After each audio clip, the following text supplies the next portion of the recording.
Word 2010 vous permet de gérer très facilement la casse de votre texte. En effet, vous pouvez changer les majuscules en minuscules automatiquement. Il est possible de demander au programme de n'appliquer les majuscules qu'aux premières lettres des mots ou des phrases par exemple. Vous verrez également comment utiliser les lettrines.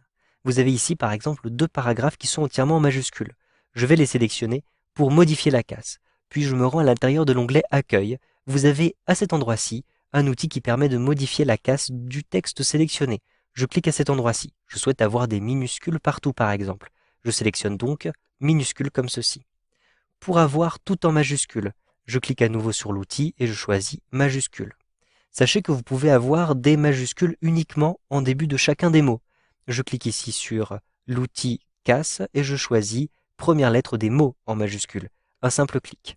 Vous avez, vous le voyez à chaque fois, pour chacun des mots, donc derrière chacun des espaces, une majuscule qui est appliquée.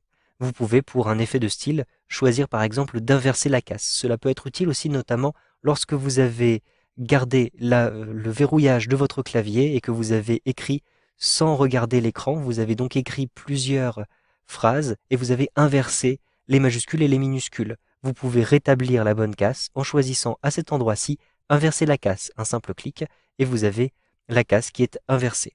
Si vous souhaitez reformater tout votre texte pour avoir des majuscules juste derrière les points, donc en début de phrase, vous allez cliquer à cet endroit-ci et choisir majuscule en début de phrase. Un simple clic comme ceci.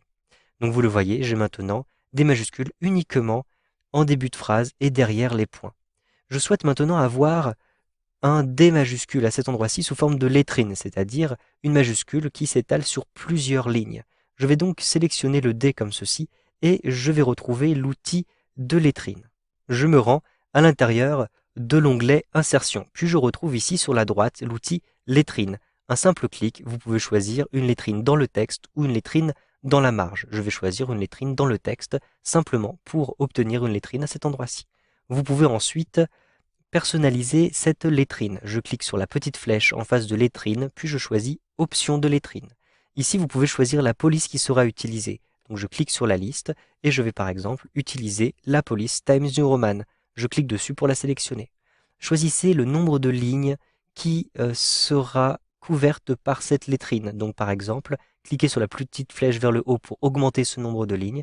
Cliquez sur la petite flèche vers le bas pour réduire ce nombre de lignes. Vous pouvez aussi simplement rentrer le nombre de lignes avec votre clavier. Par exemple, je souhaite avoir une lettrine d'une hauteur de 2 lignes.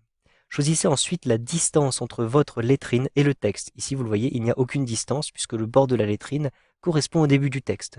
Je choisis d'avoir une petite marge, par exemple de 2 mm. Donc, je vais mettre ici 0,2 cm. Je clique ensuite sur OK. Et donc, vous le voyez, ma lettrine a été modifiée. Je vais avoir une police différente puisque j'ai pris Times New Roman. Je vais avoir une hauteur différente puisque j'ai choisi 2 lignes. Et je vais avoir un petit écart entre la lettrine et le texte puisque j'ai choisi une marge de 2 mm. Vous savez donc maintenant comment gérer les majuscules et les lettrines à l'intérieur de votre texte avec Word 2010.